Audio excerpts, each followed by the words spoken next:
कहते हैं विद्यालय में अब शिक्षा छोड़कर सब कुछ बिकता है। उसी के तहत आज एक दिवसीय धरना पर बैठे हैं और आपको हम पहले ये बैनर दिखा दें, उसको आप ध्यान से पढ़िए, देखिए और समझिए कि इस पर क्या लिखा है। इस पर लिखा है प्राइवेट स्कूल की मनमानी के खिलाफ एक दिवसीय धरना प्रदर्शन और कुछ मांगे हैं। 4 मुख्य मांगे जो है वो आर्यन चंद्रवंशी जो इस वक्त अशोक असम परिसर पर धरना पर बैठे हैं, वो यहाँ पर इस चिलचिलाती धूप में एक टेंट के नीचे धरना पर बैठे हैं। प्रमुख मांग इनका देख लीजिए कि री एडमिशन के नाम पर हो रहे वसूली को बंद करो, किताब कॉपी और ड्रेस की प्रायोजक खरीदारी को बंद करो, शिक्षा का अधिकार नियम का पालन हो और मनमाने तरीके से फीस बढ़ोतरी बंद हो। ये आज रविवार का दिन है और तकरीबन 11 बज रहे हैं और आप देखिए कि यहाँ पर दिनांक 12/4/2026 आपको लिखा दिख जाएगा।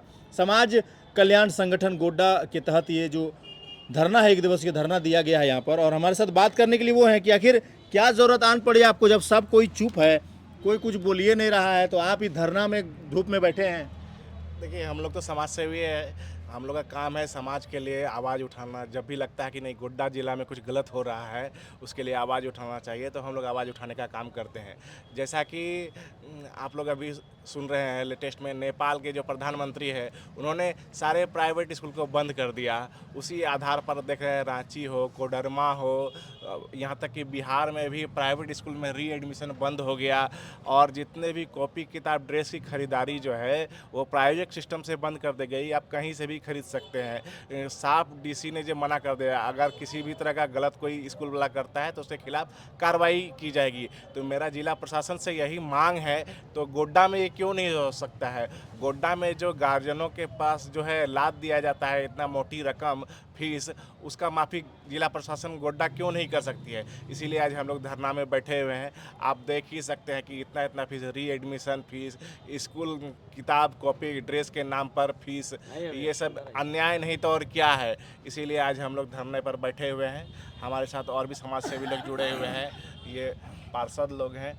आपको नहीं लगता है कि आप कहीं देर कर गए? अब तो एडमिशन चालू हो गया, बच्चा लोग का पढ़ाई भी शुरू हो गया है, गार्जियन पैसा भी दे चुका, तो कहीं लेट हो गए हैं आप आवेदन देने में या धरना देने में या लोगों को जागरूक करने में? नहीं, देखिए, लेट नहीं हुए हैं। री एडमिशन अभी भी चल रहा है और अभी कुछ ही स्कूलों में चल रहा है। हाँ। जो बड़े बड़े स्कूल हैं वो सब तो कर चुके हैं। नहीं, री एडमिशन की प्रक्रिया अभी भी चालू है, अभी भी बंद हो सकती है अगर जिला प्रशासन चाहे तो। और यहाँ तक कि हम जिला प्रशासन से ये भी मांग रखते हैं कि जिसका री एडमिशन ले लिया है उनका वापस भी किया जाए। अगर जिला प्रशासन चाहे तो कुछ भी हो सकता है। आप क्या बताइएगा इसको लेकर के? हम तो यही बताएंगे कि गोड्डा ज़िला में यह बहुत गलत हो रहा है और इन्हें आर्यन भाई ने जो भी मुहिम छेड़ा है हम इनके साथ हैं। और पब्लिक का देखिए संवेदना मर चुका है, लेकिन हम समाज सेवी इस चीज़ को ज़िंदा रखे हैं और आगे भी रखेंगे। जो भी गलत होता है उसके खिलाफ आवाज़ उठाएंगे, पहले भी उठाते थे और अभी भी उठाएंगे। ऐसा नहीं कि जनप्रतिनिधि बन गए हैं तो हमारा जिम्मेदारी ख़त्म हो गया, जिम्मेदारी और बढ़ गई है। इसलिए हम आपके बच्चे पढ़ते हैं? हाँ, एडमिशन में पढ़ते हैं बच्चे जी, एडमिशन लगा क्या? एडमिशन भी है। और सबसे बड़ा बात है कि किताब में बहुत बड़ा घोटाला हो रहा है यहाँ पर। ये मिडिल लोग के लिए जो बच्चा पढ़ा रहे हैं उसको सबसे बड़ी बात है कि एक मतलब 10,000 8,000 7,000 से नीचे कोई किताब नहीं होता है। अपना मोनोपोली करके अपना जिस पर कमीशन मिलता है वही दुकान पर जाके भेजता है और वहीं से किताब लेना है, दूसरे जगह मिलता नहीं है। और उसका मोनोपोली परसों खुलेगा नरसों खुलेगा, उससे कारण जो बच्चा स्कूल भी नहीं जा सकता है।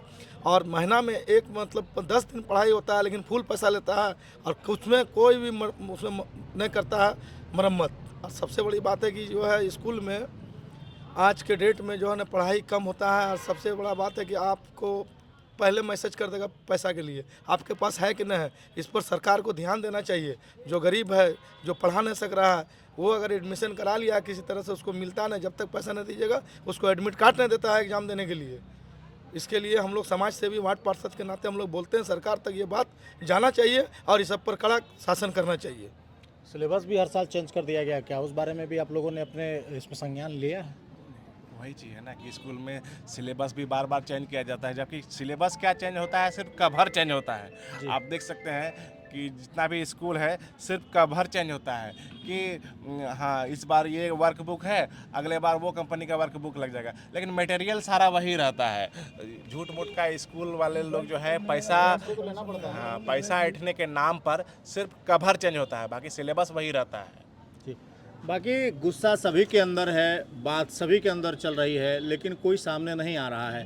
और इस वक्त ये जो आपको हम दिखा रहे हैं, ये धरना प्रदर्शन, ये भी आपको बताएं कि कुछ युवा साथी जो हैं वो किए धरना प्रदर्शन दिए हुए हैं। इसमें शहर के लोगों को, उन अभिभावकों को, उन गार्जियन को, साथ साथ में वैसे लोग जो मिडिल क्लास से आते हैं, जो इतने पैसे नहीं दे सकते हैं कि अपने, जिनके घर में 2-2 बच्चे हैं, वो लोग तो बच्चों को पढ़ा नहीं पा रहे हैं।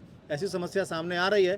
इन सबको लेकर के आपको, इन युवाओं का समर्थन करना चाहिए। हम अपने चैनल के माध्यम से भी कहते हैं कि आप लोग नहीं कुछ कर पा रहे हैं तो इस खबर को कम से कम शेयर करिए, ताकि और लोगों तक ये बात जाए कि शहर के युवा जो समाज सेवी हैं वो जगह हैं और वो लोग अशोक स्तंभ पर इस चीज़ का विरोध कर रहे हैं। हालांकि मुझे लग रहा है कि थोड़ा विलम्ब हुआ है, लेकिन फिर भी शुरुआत अच्छी है और आप लोग भी इसमें बढ़ चढ़ कर भाग लीजिए, क्योंकि ये सभी के घर की बात है, हर एक घर की बात है, चाहे वो पैसे कमाता हो, चाहे वो पैसे नहीं कमाता हो। बाकी आप लोग भी अपनी राय प्रतिक्रिया कमेंट सेक्शन में ज़रूर दीजिएगा। बने रहिएगा हमारे साथ ऐसा ही और देखते रहिएगा जिला जवाहर।